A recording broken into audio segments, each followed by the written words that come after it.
First, be a man. The great need at this hour is manly men. We want no goody-goody piety, we have too much of it. We want men who will do right, though the heavens fall, who believe in God, and who will confess Him. Reverend W. J. Dawson. All the world cries, "Where is the man who will save us? We want a man."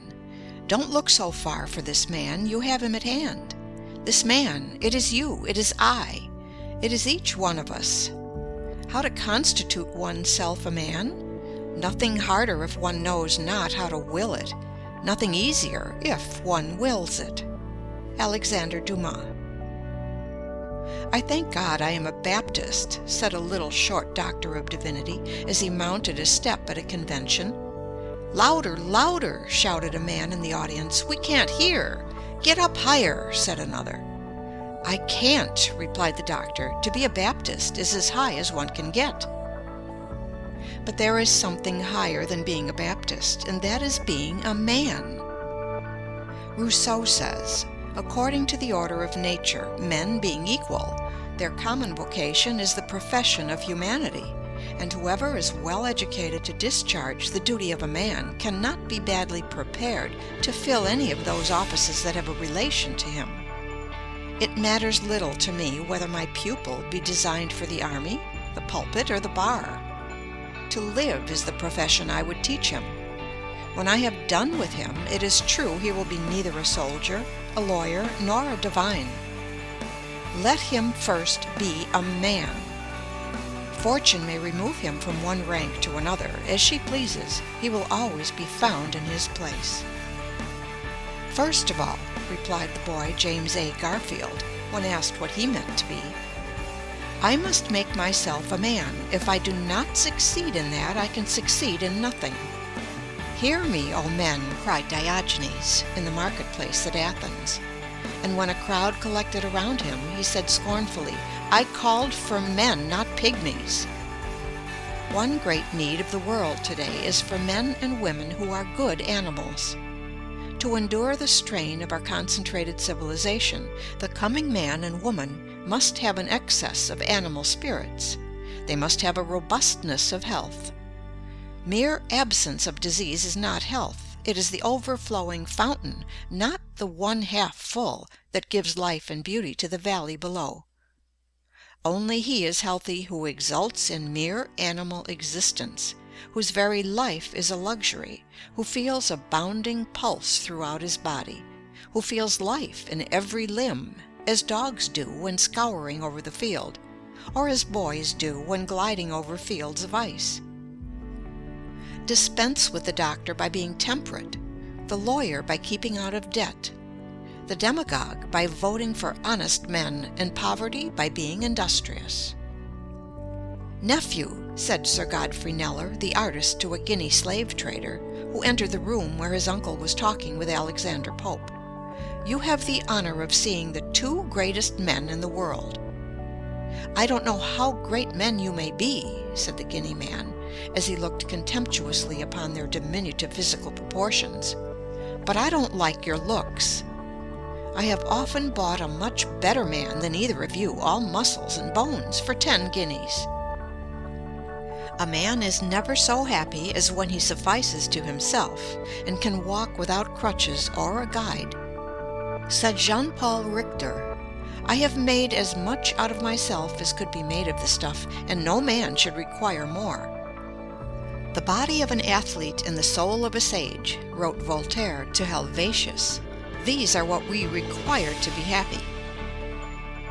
Although millions are out of employment in the United States, how difficult it is to find a thorough, reliable, self-dependent, industrious man or woman, young or old, for any position, whether as a domestic servant, an office boy, a teacher, a brakeman, a conductor, an engineer, a clerk, a bookkeeper, or whatever we may want.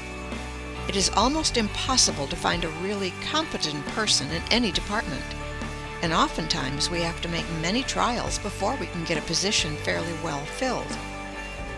It is a superficial age. Very few prepare for their work. Of thousands of young women trying to get a living at typewriting, many are so ignorant so deficient in the common rudiments even, that they spell badly, use bad grammar, and know scarcely anything of punctuation. In fact, they murder the English language. They can copy, parrot-like, and that is about all. The same superficiality is found in nearly all kinds of business. It is next to impossible to get a first-class mechanic. He has not learned his trade, he has picked it up, and botches everything he touches, spoiling good material and wasting valuable time. In the professions, it is true, we find greater skill and faithfulness, but usually they have been developed at the expense of mental and moral breadth. The merely professional man is narrow. Worse than that, he is in a sense an artificial man, a creature of technicalities and specialties, removed alike from the broad truth of nature and from the healthy influence of human converse.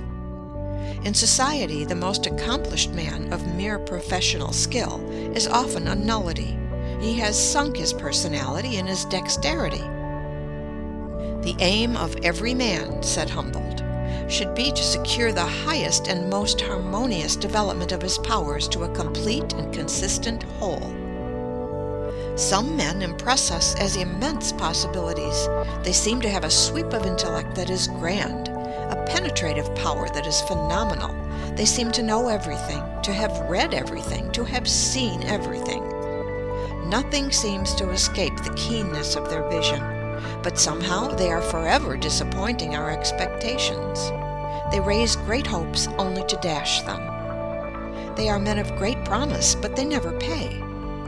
There is some indefinable want in their makeup.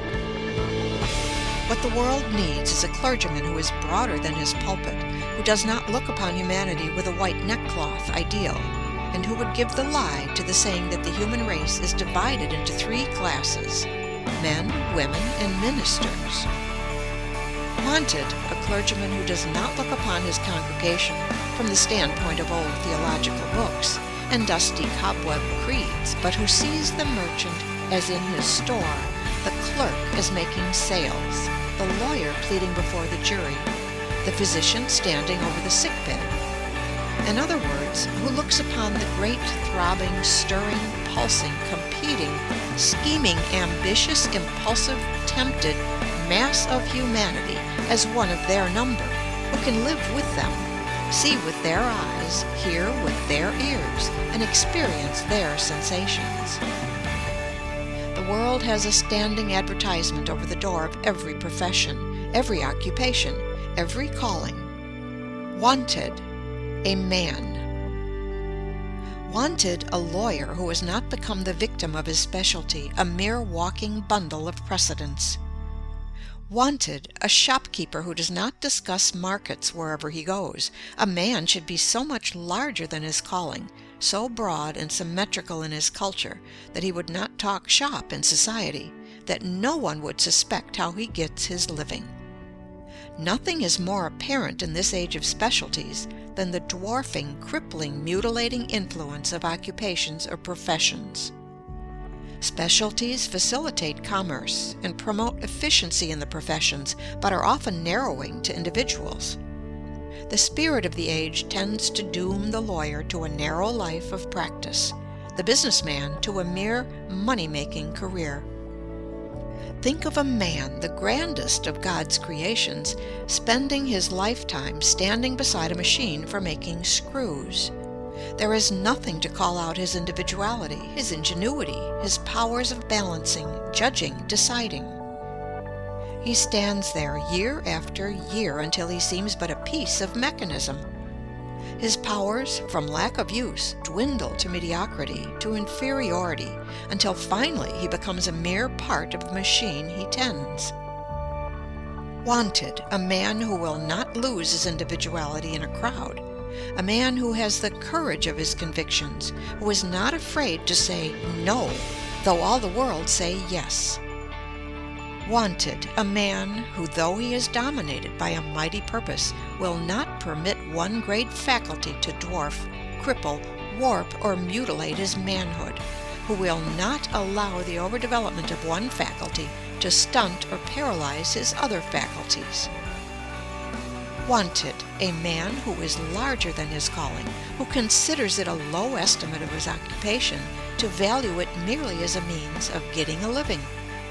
Wanted, a man who sees self-development, education and culture, discipline and drill, character and manhood in his occupation.